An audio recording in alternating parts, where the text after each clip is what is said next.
The snow hadn't started falling yet, but the air already carried that quiet promise of winter magic. New York City glowed beneath the soft shimmer of Christmas lights, every shop window dressed in gold ribbons and red bows. Laughter spilled from doorways, carolers sang on corners, and somewhere far above the noise, church bells chimed faintly.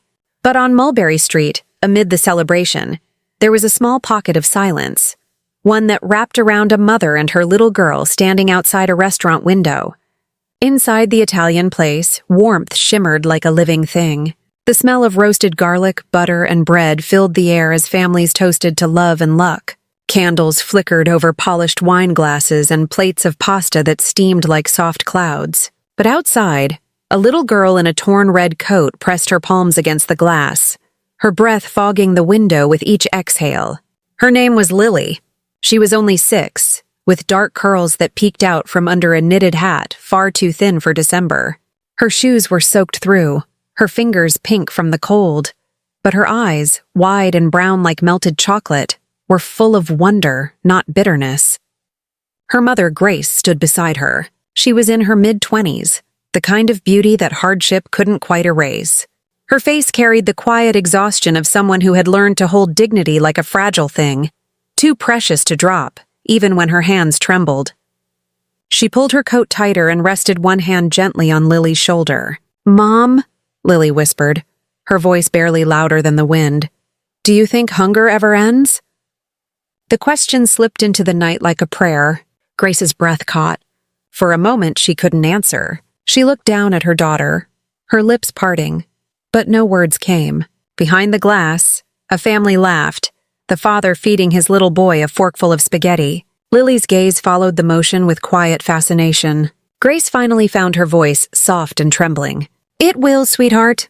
One day it will." The lie tasted bitter on her tongue. Just a few feet away, a man paused mid-step. He was tall, his coat expensive, his shoes untouched by slush. Lucas Hale, 34, founder of one of Manhattan's biggest finance firms. His face was the kind that belonged on magazine covers, sharp lines, practiced charm. But there was something empty behind the polish. Success had filled his pockets but hollowed out his heart. He was on his way to the same restaurant, the same table by the window where he always spent Christmas Eve alone. But tonight, her voice, Lily's small, innocent question, stopped him cold. He turned slowly, his breath visible in the freezing air. The street noise faded. The taxis, the chatter, the music, all replaced by the echo of 6 quiet words. "Do you think hunger ever ends?" Lucas stared through the frosted glass, past his own reflection, and saw what he'd never noticed before. A child with eyes full of light staring at food she could not touch. A mother standing tall despite the weight of her world. He'd built empires, but in that moment, he felt smaller than ever. Lily pressed her face closer to the window, smiling at the family inside. She wasn't jealous, just amazed that such warmth existed. Lucas's chest tightened, a strange ache he couldn't name. For years he'd eaten alone, surrounded by noise but untouched by meaning. Yet here, in one glance, he felt more human than he had in decades. Grace caught his stare and quickly pulled her daughter away. "Come on, Lily. We should go." But Lily hesitated, turning once more toward the light, the way children do when they still believe miracles can happen if they just wait long enough. And as the first snowflake of Christmas Eve finally drifted from the sky, Lucas Hale, man of reason, wealth, and solitude, felt something shift deep within him. It wasn't pity. It was recognition. He watched them disappear down the street, the little red coat vanishing into the snow, and whispered to himself, though he didn't yet understand why. No, hunger shouldn't last forever. The city lights glowed brighter, as if listening, and somewhere between that frosted window and the falling snow, a miracle had quietly begun. Lucas Hale stood there for a long moment, his breath rising in small clouds, the noise of the street fading behind him. Christmas Eve in New York was supposed to be predictable. Same route, same restaurant, same silent dinner with no one waiting for him afterward. He had built his entire life on control. But tonight, that one small voice had slipped through every wall he'd ever built. He didn't even realize he'd stopped walking until a snowflake melted on his cheek. Inside the restaurant, The clinking of silverware and laughter spilled through the windows. People raised glasses to love, to family, to all the things Lucas had told himself he didn't need. But now, the sight of that child, Lily, pressing her hands to the glass, haunted him like a song he couldn't forget. He glanced down the street, half expecting to see them again. But they were gone, swallowed by the cold. He turned toward the entrance, his reflection staring back at him through the glass door. Sharp suit, polished shoes, empty eyes. The kind of man who could buy anything except a reason to smile. With a quiet sigh, he stepped inside. The warmth hit him instantly. The scent of basil and roasted garlic wrapping around him like a memory he didn't belong to. Antonio, the waiter, greeted him with his usual grin. "Mr. Hale, table for one." Lucas hesitated, then looked toward the window where he'd seen the little girl. The seat felt colder than usual. He tried to shake it off. "Yes, Antonio. Same as always." But as he sat, his gaze drifted toward the door again. His chest tightened. What was he doing, sitting here surrounded by laughter when just outside stood two people with nothing but each other? The thought gnawed at him, refusing to fade. He picked up the menu but couldn't read a word. His mind replayed the scene. The small handprint on the glass, the quiet tremor in the mother's voice, and that question, "Do you think hunger ever ends?" For a man who lived on logic and numbers, emotion was unfamiliar territory. Yet tonight, logic felt useless. He pushed his chair back and stood abruptly. Antonio looked up, startled. "Everything okay, sir?" Lucas nodded stiffly. "Keep the table ready. I'll be back." He stepped outside again, the wind slicing through the silence. Snowflakes had begun to fall, slow, deliberate, as if the city itself had decided to pause. He walked quickly down Mulberry, scanning the sidewalk. A flash of red caught his eye at the corner. A child's coat. Lily. She stood beside her mother, who was talking softly to a street vendor, probably asking about soup prices. The vendor shook his head, pointing at the sign. "Too much." Grace gave a polite smile, thanked him anyway, and turned to walk away. Lucas's feet moved before his mind could catch up. "Excuse me," he called gently. Grace turned, startled. Her first instinct was to step protectively in front of Lily. "Can I help you?" Her voice carried both politeness and warning. Lucas stopped a few feet away, his breath visible in the cold. "You were by the restaurant earlier." She frowned slightly. "Yes. I'm sorry if she disturbed anyone." "She didn't," he said quickly. "She just asked a question." He hesitated. "And I don't think I'll ever forget it." Grace's expression softened for a moment, but she said nothing. Lily peeked from behind her, recognizing him instantly. "You were inside," she said. "You were alone." Lucas managed a faint smile. "You noticed that, huh?" The little girl nodded. "You looked sad." The words hit harder than he expected. He cleared his throat. "Well, maybe I was. I don't like eating by myself." Grace took a cautious step forward. "What do you want from us, Mr. Hale?" He looked at her, the snow catching in his hair. The world suddenly quieter than it should have been. "Nothing," he said. "But maybe you could join me for dinner." Grace blinked, unsure she heard right. "Join you?" "We can't." "Please," he interrupted softly. "It's Christmas Eve. You'd be doing me a favor." She shook her head. "We don't take favors. I can't let my daughter think kindness always comes with a price." Lucas met her eyes. "Maybe tonight it doesn't." Grace looked at Lily, whose face lit up with hope. "Mommy, just one dinner, please? I want to see the candles." For a long moment, the mother said nothing. Pride battled hunger. Dignity fought exhaustion. Lucas could see the silent war in her eyes. Finally, she exhaled. "Just dinner," she said. "Nothing more."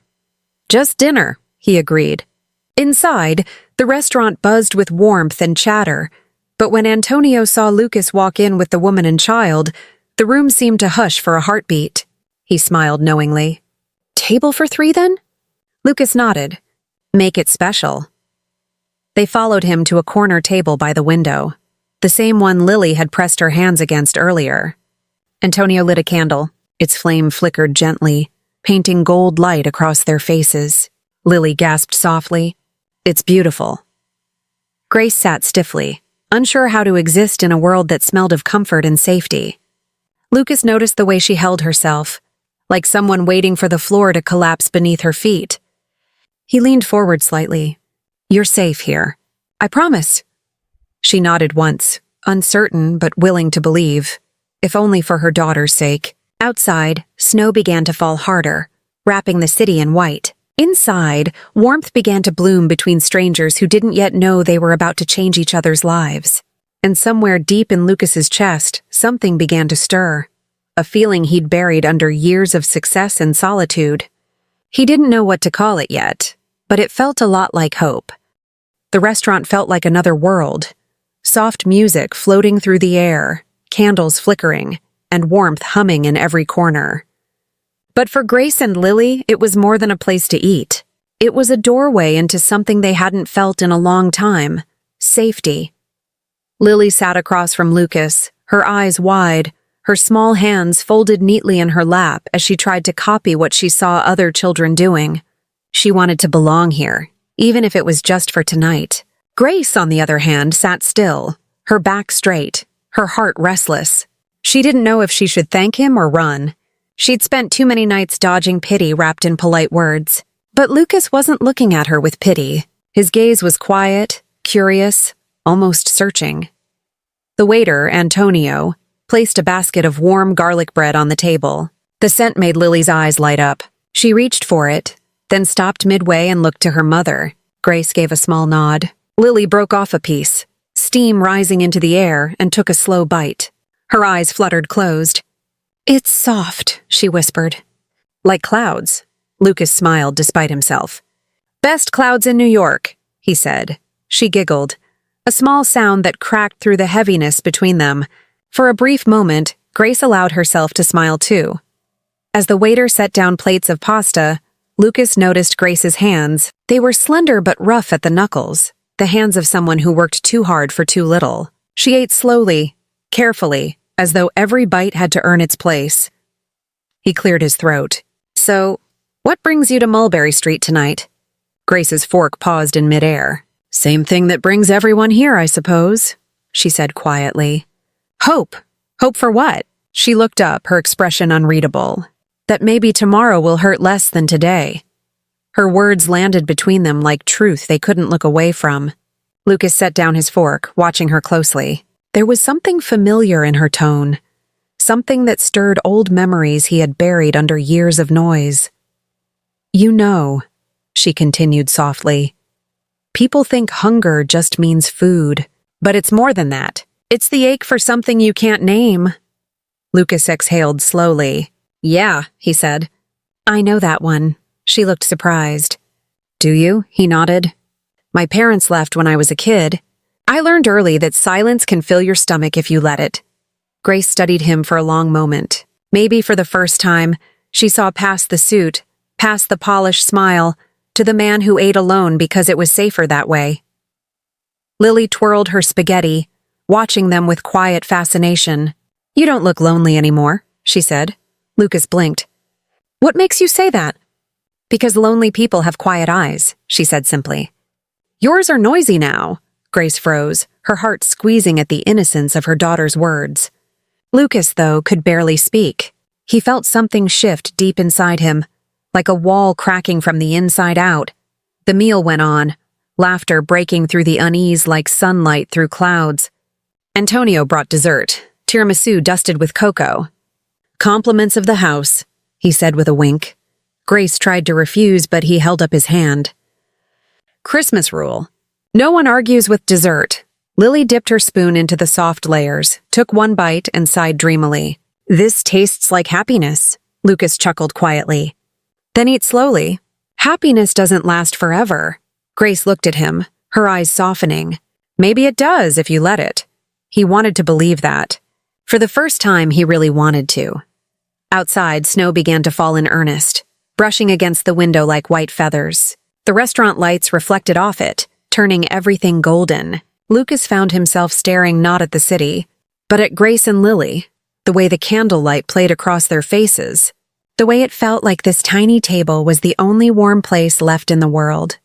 For a moment, he forgot about numbers, deadlines, and boardrooms. He forgot about his reputation, his loneliness, even his fear of feeling too much. All he knew was that this night, this small miracle, was something he couldn't let end.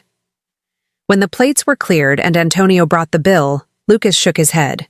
"I'll take care of it." Grace's jaw tightened. "We didn't agree to charity, and I didn't offer any," he said calmly. "It's dinner. Nothing more." She hesitated, searching his face for a hidden motive. Finding none, she nodded. "Thank you. For tonight," Lily yawned, leaning against her mother. "Mommy, can we eat here again someday?" Grace smiled faintly. "Maybe." Lily turned to Lucas, half asleep, her voice small and drowsy. "Maybe is almost a yes." Lucas smiled back, his throat tight. "Then I'll hold you to it." They left the restaurant together, stepping into a world dusted white with snow. The air was crisp, the city glowing like it was holding its breath. At the corner, they stopped. Grace adjusted Lily's coat and turned to Lucas. "Merry Christmas," she said softly. He opened his mouth to respond, but before he could, they were gone, disappearing into the quiet snow. Lucas stood there for a long time, staring at the empty street. Then he looked down and noticed a folded napkin on the ground. He picked it up. Drawn in crooked, childish lines was a little house under a shining sun. 3 stick figures holding hands. Above them, written in uneven letters, "For when we meet again." Lucas's eyes stung. He folded the napkin carefully, tucked it into his coat pocket, and whispered into the cold night, "Then we will." And for the first time in years, the man who had everything felt like he was missing something that actually mattered. The morning after Christmas Eve arrived gray and heavy, as if the city itself had stayed up too late celebrating. The streets of New York were slick with melting snow, and the air carried the mixed scent of exhaust and pine needles from discarded trees. Inside his glass-walled office overlooking Midtown, Lucas Hale sat perfectly still. His assistant knocked twice before poking her head in. "Good morning, Mr. Hale. Your meeting with Osaka investors?" "Cancel it," he said quietly, eyes fixed on the skyline. "Shall I reschedule?" He hesitated. "No, just cancel it." She blinked, unsure how to respond. Lucas Hale never canceled anything. But today, his tie hung loosely, his coffee untouched. On his desk sat a single folded napkin, a child's drawing of 3 stick figures holding hands beneath a crooked sun. "For when we meet again," his fingers brushed the paper's edges. He could almost hear Lily's laughter, her tiny voice saying, "Maybe is almost a yes." The sound wouldn't leave him. It clung to his thoughts like a melody he didn't know he'd needed. For years, Lucas had prided himself on being unstoppable, efficient, and untouchable. But now, for the first time, he felt paralyzed. Not by failure, but by a strange ache he couldn't name. He had fed people with his money, employed thousands, built towers of glass and steel, but none of it felt alive. Last night, sharing garlic bread and laughter with a little girl and her mother had felt more real than all of it. He stood abruptly, grabbing his coat. His assistant called after him. "Sir, your schedule." "Burn it," he muttered, and walked out. The city greeted him with biting wind. He pulled his scarf higher and began walking. No plan, no driver, just instinct. He retraced his steps down Mulberry Street, passing the glowing restaurant where it had all begun. Antonio, the waiter, was stacking chairs when Lucas entered. "Mr. Hale?" Antonio said, surprised. "You're back early," Lucas nodded. The woman and her daughter, Grace and Lily. "Do you know where they went?" Antonio frowned thoughtfully. "They didn't say. But the way she looked at the girl, I don't think they went far." Lucas thanked him, slipping a folded bill onto the counter, then stepped back into the cold. For the next 6 hours, he searched. He walked from street to street, checking park benches, shelters, soup kitchens, any place that might offer warmth to a mother and child. Each time someone shook their head, a little more of his confidence fell away. By afternoon, snow began again, soft and relentless, covering footprints almost as soon as they were made. He ended up in front of the New York Public Library, the marble lions staring down like ancient sentinels. Something inside him said go in. He stepped through the grand doors into silence. The air smelled of paper and dust, and his footsteps echoed softly across the marble floor. In the far corner of the reading room, he saw them, Grace and Lily. Grace sat hunched over a tattered children's book, reading softly. Lily's head rested on her arm, half asleep, her red coat wrapped around her like a small blanket. The sight froze Lucas where he stood. They looked fragile but peaceful, two souls holding on to each other against the weight of the world. He approached slowly, afraid to break the spell. Grace looked up first, startled. Her voice was sharp, defensive. "You shouldn't be here." Lucas stopped a few feet away. "Neither should you." Her eyes narrowed. "We're not bothering anyone. It's warm here, I know," he said gently. "But you can't stay here forever." "We've been through worse." He hesitated, choosing his words carefully. "Come with me. I can help." Her posture stiffened. "Help?" she repeated. "We don't take charity, Mr. Hale." "It's not charity," he said. "It's a chance. A real one." Grace shook her head. "People like you don't do things without reason. What do you get out of it?" Lucas's jaw tightened. "Peace of mind, maybe. Or redemption." She gave a faint, bitter smile. "You can't buy either." "Then let me earn it." For a long moment, they just stared at each other. The sound of turning pages filled the silence. Grace looked down at Lily, asleep now, her small hand clutching the edge of the book. Something softened in her expression. Lucas took a step closer, lowering his voice. "Do you know why I came tonight? Because I can't stop hearing your daughter's question. Do you think hunger ever ends? I realized I don't like my own answer anymore." Grace blinked slowly. Her lips parted, but no sound came. "You can't fix the whole world with one meal," she said at last. "No," he admitted. "But maybe I can start with one table." Her eyes glistened, the fight draining from her face. Lily stirred, whispering sleepily, "Mommy." "I'm here, baby," Grace murmured. Lily's gaze drifted to Lucas. "You found us?" he smiled. "I told you maybe is almost a yes." The child smiled faintly, then drifted back to sleep. Grace sat in silence, her hand resting protectively on her daughter's back. Finally, she looked up. "If I say yes," she said quietly, "what are you offering?" Lucas's voice was steady but soft. "A place to stay, food, warmth, not forever. Just until we figure something out." Grace's breath hitched. "Figure something out," she repeated. "That's what I tell her every day." The library lights dimmed as the staff began closing up. The world outside was a blur of white. When they stepped into the snow, Lucas called for his driver, but Grace shook her head. "No black cars," she said firmly. "People look at you different when you step out of one." He nodded silently, dismissing the car.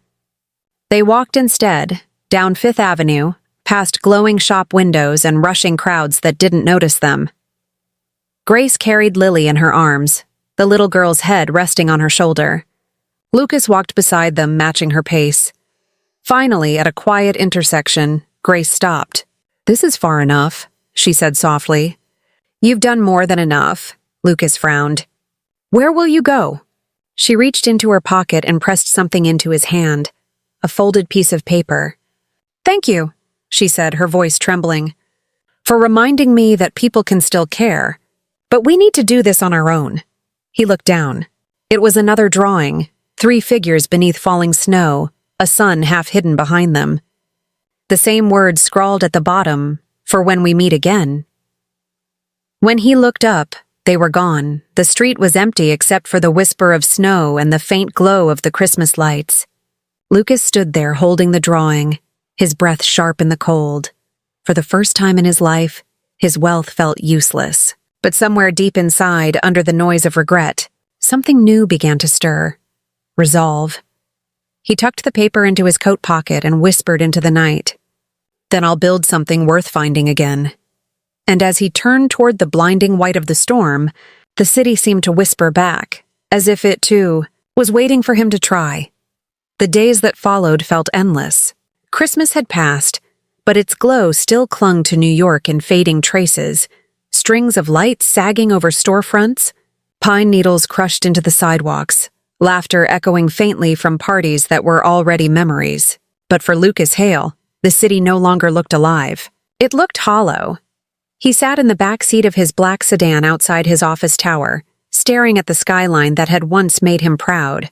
Glass spires glinted in the pale winter sun, monuments to success and greed. His monuments. He'd built half of what people now called progress, yet in the reflection of those towers, he saw only emptiness. His driver cleared his throat softly. "Sir, are we heading in?" Lucas didn't answer right away. He was holding something, a small folded piece of paper, creased at the edges from being opened too many times. Lily's second drawing, the 3 figures standing under a cloud of snow, the words, "For when we meet again." His hand trembled slightly as he unfolded it. He thought of her voice, light, honest, unguarded. "Do you think hunger ever ends?" The question had lived inside his mind since that night, growing heavier with each sunrise. Hunger, he realized, wasn't just about food. It was loneliness, purpose, meaning. The hollow ache that had followed him his entire life, disguised as ambition. And now, a 6-year-old girl had ripped through all of it with one simple question. Lucas inhaled deeply, his breath fogging the window. "No," he said to himself. "Not like this. Not anymore." He stepped out of the car without another word. His shoes sank into the slush, cold water seeping through the seams. His assistant spotted him entering the lobby and rushed forward, files in hand. "Sir, the meeting with the Hong Kong delegation? Cancel it," he said firmly. She blinked. "Again?" "All of them," Lucas said, his tone leaving no room for argument.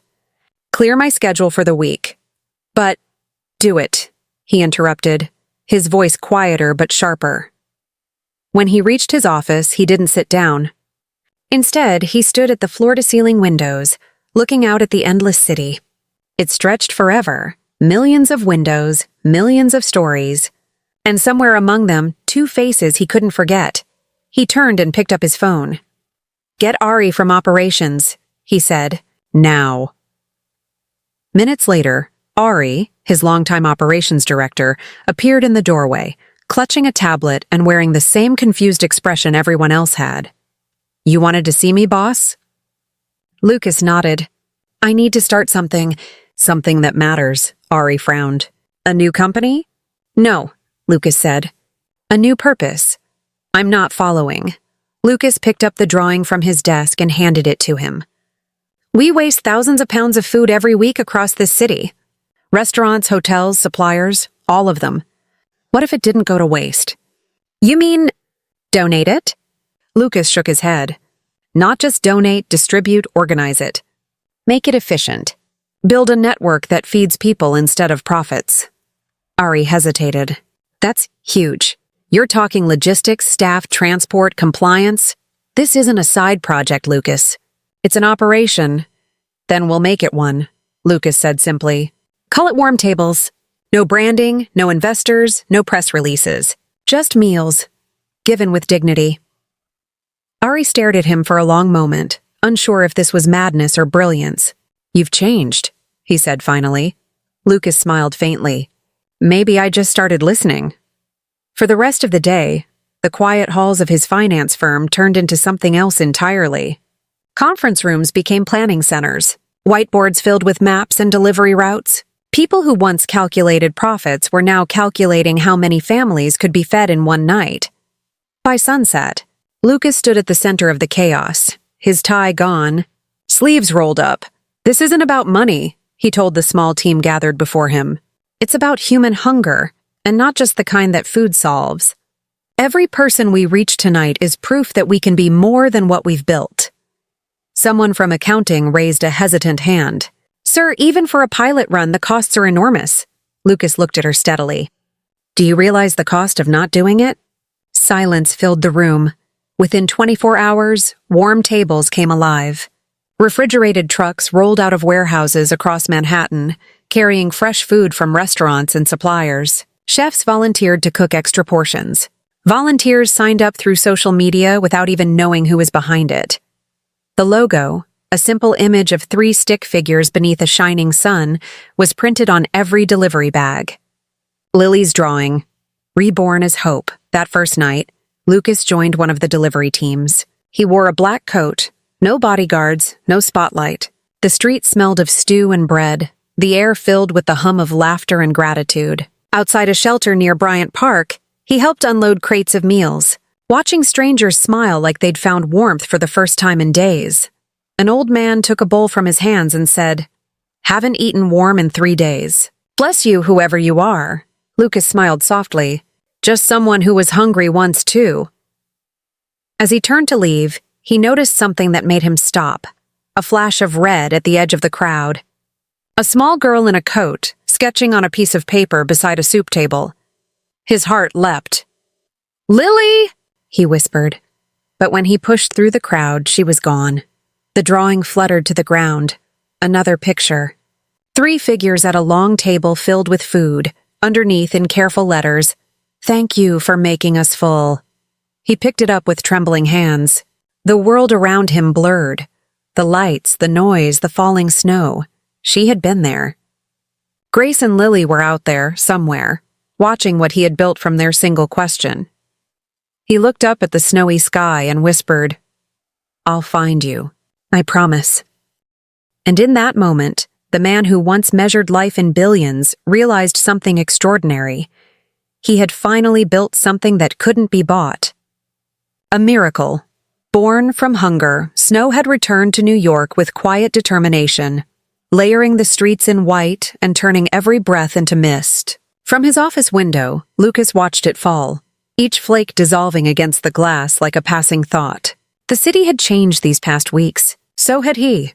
Warm tables had exploded beyond anything he imagined. What started as a desperate act of redemption had turned into a living movement. Hundreds of restaurants across the city now participated, each sending food, volunteers, or spare hands to shelters and parks. Every truck bore Lily's drawing on the side, 3 stick figures beneath a bright sun. It had become a quiet symbol of hope. But for Lucas, the success felt incomplete. He had built a miracle, yet still hadn't found the 2 people who inspired it. Every night he searched, walking through kitchens, pop-up tents, and street corners blanketed with snow. But Grace and Lily were never there. He began to wonder if they even knew what had happened because of them. It was late one evening when Ari, his operations director, burst into the office, breathless. "Lucas, you need to see this." Lucas looked up from the reports spread across his desk. "What is it?" Ari handed him a tablet. On the screen was a short news clip, local coverage from Bryant Park. A reporter stood in front of rows of heated tents filled with volunteers serving food. Behind her, a small child in a red coat handed a man a cup of soup. Lucas froze. "Lily, where is this?" he whispered. "Bryant Park," Ari said. "They set up a pop-up kitchen there this morning." "One of ours." Lucas was already on his feet. "Get the car." He didn't wait for his driver this time. He ran. The city blurred past him. Neon reflections, honking taxis, the sharp bite of winter on his skin. By the time he reached the park, his breath came in ragged bursts. Volunteers hurried between tables, their laughter rising through the cold air. Golden strings of lights hung between trees, illuminating the crowd of people eating together under the falling snow. And there, at the far end of the tent, he saw her, Grace, bundled in a wool coat, hair tucked beneath a knitted hat, ladling soup into bowls. Beside her, Lily sat on a crate, coloring on scrap paper. Lucas stopped, the sight hitting him like a wave. They looked tired. Yes, but stronger, steadier, alive. He took a step forward. Grace noticed him first. Her hand froze midair, the ladle dripping soup into the pot. Disbelief crossed her face. "You," she breathed. Lucas smiled faintly. "Me?" he said, his voice barely above the hum of the crowd. Lily looked up at the sound and her eyes widened. "Mr. Lucas," she squealed. "You found us again?" He crouched down to her level. "I never stopped looking," he said. Grace wiped her hands on a cloth, approaching slowly. Her voice trembled between gratitude and accusation. "You did all this?" She gestured to the bustling tents, the steaming pots, the endless lines of people eating. Lucas shook his head. "No, we did. The city did. Because of one question." "What question?" Lily asked, her head tilting curiously. Lucas smiled. "Yours?" Do you think hunger ever ends? This is my answer. Grace's hand covered her mouth. Her eyes glistened. You turned one dinner into this, she whispered. You turned one night into a movement. You turned one question into hope, Lucas corrected gently. For a moment, none of them spoke. The only sound was the snow brushing against the canvas above. Lily climbed off the crate and reached for his hand, small fingers curling around his gloved ones. It's warm here, she said. Not just the soup, everything. Lucas's throat tightened. That's the idea. Grace looked at him for a long time, as if seeing him for the first time. Not the billionaire from the headlines, not the man in the expensive coat, but someone real, flawed, human. Why? She asked quietly. You could have walked away that night. Why come back for us? Lucas met her eyes. Because I realized I was starving too, he said. For meaning. For people who didn't want anything from me but time. Grace's lips parted, but no words came. A voice called from across the tent, another volunteer needing her help. She gave him a small, trembling smile. Excuse me, she whispered, and turned to serve another line of guests. Lucas stayed, helping where he could, carrying trays, stacking boxes, handing out bowls. Every time he looked at Lily, she smiled at him like he'd hung the stars himself. Hours passed. The crowd thinned. The lights dimmed. When the last guest left, Grace walked back to him. She looked exhausted but peaceful. We never thanked you properly, she said. Don't, he said. Just help me keep it going, she hesitated. How? He reached into his coat and handed her an envelope. It's not charity, he said quickly before she could refuse. It's a job offer. Warm Tables needs a director of outreach, someone who understands what it means to need and to give. I can't think of anyone better. Grace stared at the envelope as if it might vanish. Me? Lily tugged her mother's sleeve. Say yes, Mommy. Grace laughed softly through tears. Maybe, she said, her voice breaking. Lucas smiled. Maybe is almost a yes. Snow fell heavier now, settling on their coats and hair, melting into the warmth of the moment. For the first time since that Christmas Eve, Lucas felt whole. He looked at Grace, at the little girl between them, and realized something powerful. This wasn't an ending, it was a beginning. He had found them not by searching for people, but by following purpose, and in doing so, he had found himself. As they packed up for the night, Grace turned to him and said, You know, you're not the same man I met outside that restaurant. Lucas smiled faintly. No, he said. That man built walls. This one builds tables. She laughed softly, shaking her head, but her eyes said what her words didn't.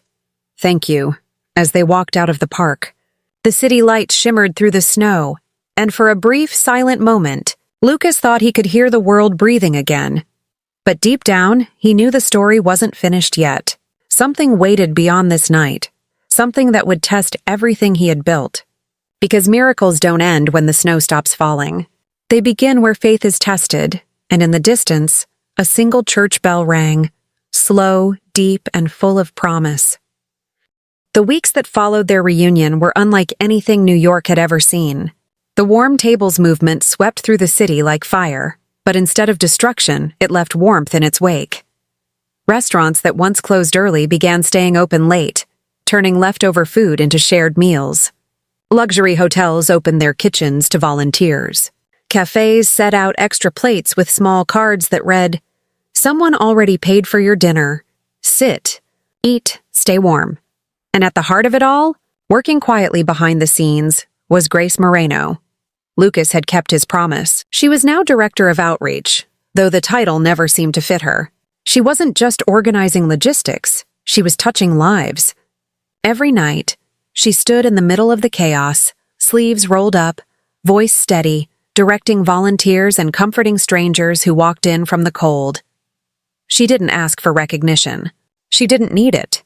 Her satisfaction came from the way people smiled after their first hot meal in days. Lily was there too, almost always at her mother's side, drawing little suns on napkins, handing them out to guests as if each one was a promise. But Lucas was changing in ways even he didn't understand. His office, once cold and minimalist, was now cluttered with maps, donation letters, and photos of volunteers serving under the Warm Tables banner. He still handled the business side, but every day his focus drifted more toward the human side. He visited shelters, served food, and talked with people whose names the world had forgotten. The press had tried to chase the story for weeks, but Lucas refused interviews. He told his PR team, "If they want a quote, tell them to talk to the people eating at those tables. They're the real story." Still, his name began to spread through whispers. The billionaire who feeds strangers. The man who turned profit into purpose. New York's Christmas angel. He hated the titles. He hadn't done it for glory. Yet something inside him felt unfinished. One evening, about a month later, he arrived early at the main Warm Tables distribution site near Central Park. Snow was falling softly and music played from a nearby speaker. Carols sung by street performers. Volunteers bustled around, setting up long tables under heated tents. Grace was already there, her breath visible in the cold as she gave instructions. She noticed him and smiled, brushing a strand of hair from her face. "You're early? I couldn't stay away," he said. She handed him a clipboard. "Then you're on soup duty," he laughed. "Yes, ma'am." They worked side by side, the rhythm between them easy and natural. It wasn't romantic, not yet, but it was something deeper. An understanding. A connection born of shared purpose. As the first line of guests began forming outside, Lucas felt something shift. People from every walk of life stood there. Homeless veterans, single mothers, children, cab drivers, even office workers who'd lost jobs recently. No one was turned away. He noticed an older man shivering near the back of the line. His coat was torn, his hands red from the cold. Lucas grabbed an extra jacket from the supply tent and walked over. "Sir, here," he said gently, placing it around the man's shoulders. The man looked up, startled. "Aren't you just a volunteer?" Lucas interrupted. The man's eyes softened. "You've got the face of someone who's seen both sides." Lucas paused. "Maybe I have." As the night went on, more people arrived. The air filled with laughter, music, and the clinking of metal soup ladles against bowls. For the first time in a long while, the city felt united, not by wealth or fame, but by hunger and the kindness that answered it. Grace moved among them like quiet light, her red scarf trailing behind her. Lily ran from table to table, handing out her little napkin drawings. She'd started calling them sun promises. People kept them tucked in their coat pockets as lucky charms. At one point, Lucas caught Grace staring at him across the tent. Her expression was unreadable. Later, when the crowd had thinned, she walked over, wiping her hands on her apron. "You've changed everything," she said softly. He shook his head. "You give me too much credit." "No, Lucas," she said firmly. "You gave people back their hope. And you gave me back mine." He looked at her then, really looked. The woman who had once stood outside a restaurant window, cold and defeated, now looked radiant, strong. She had become the heartbeat of something far greater than either of them. Before he could reply, a volunteer rushed over. "Mr. Hale, there's a reporter outside." "She's insisting on speaking to whoever's running this." Lucas frowned. "We don't do interviews." I told her that. She said she doesn't want a quote. She wants to show the world what's happening here. Grace touched his arm gently. "Maybe it's time," she said. "Maybe people need to see what's possible when kindness leads." Lucas hesitated. His instinct screamed to avoid attention.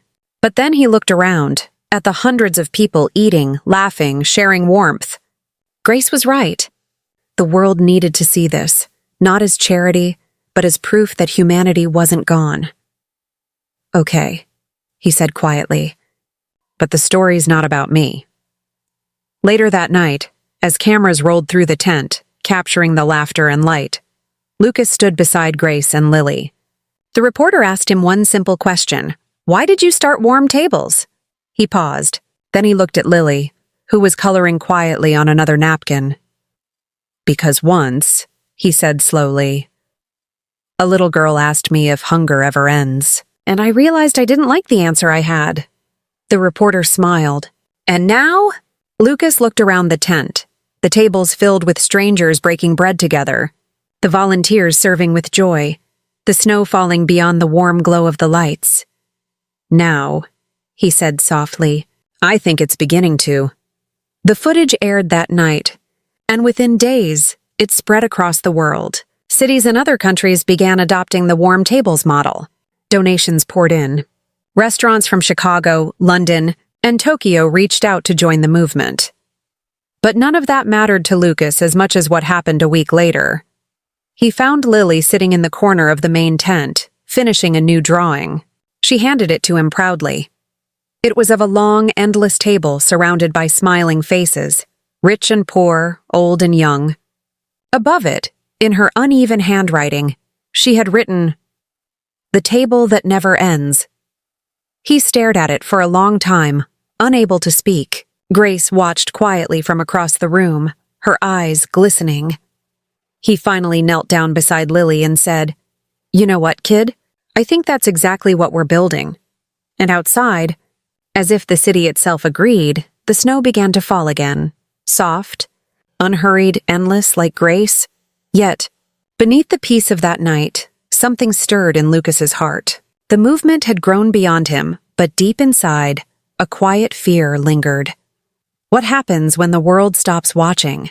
What happens when the noise fades and the lights go out? He looked around the tent one last time, at the faces he had helped feed, at Grace and Lily, the family he'd never known he needed, and silently vowed, even if the world forgets, "I never will."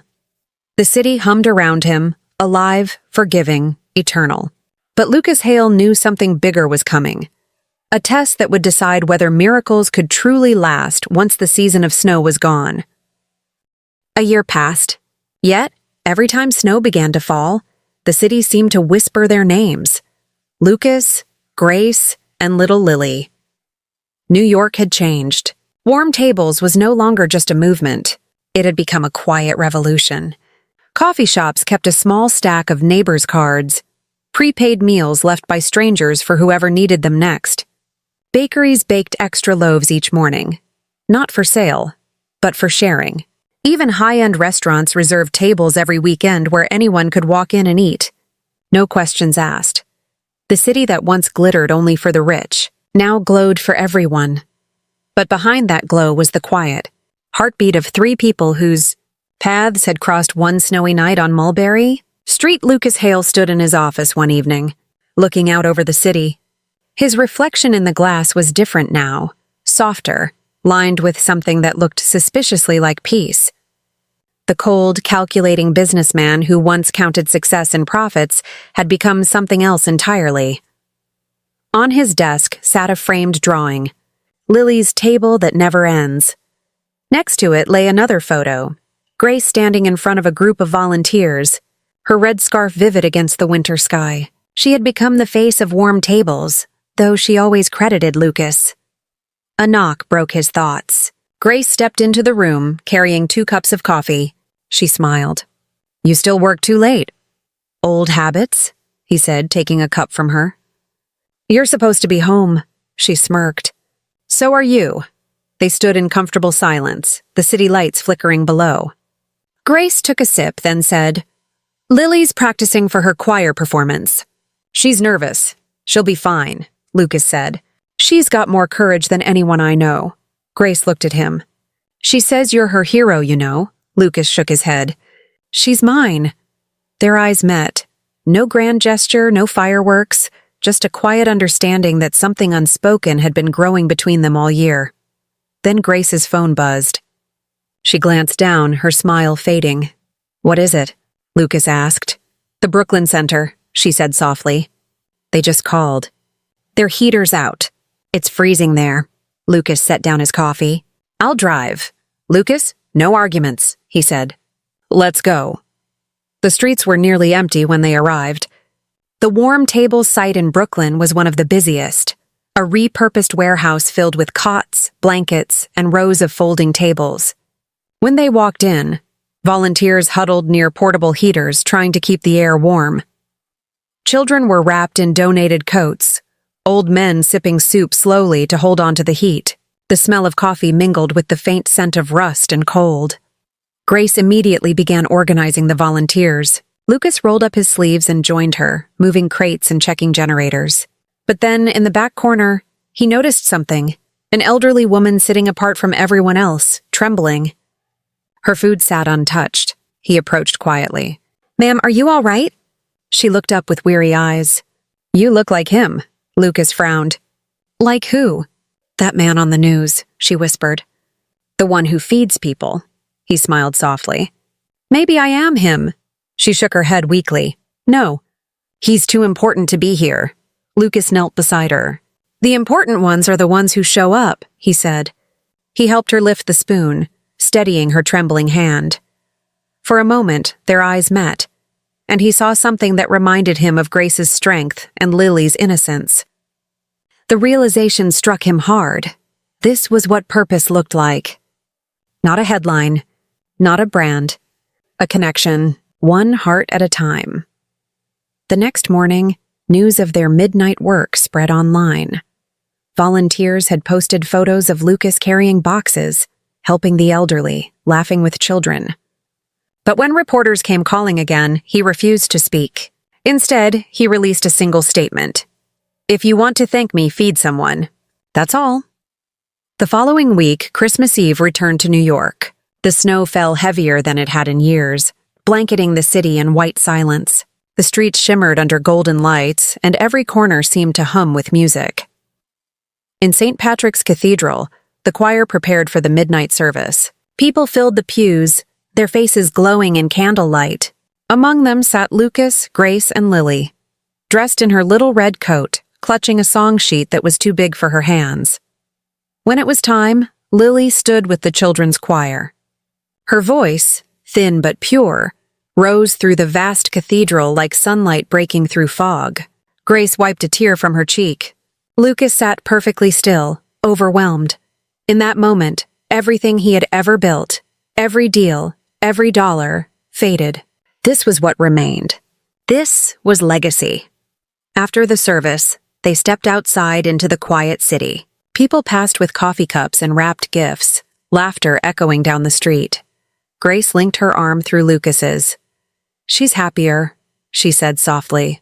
"She's safe," he replied. "That's what matters." Grace looked up at him.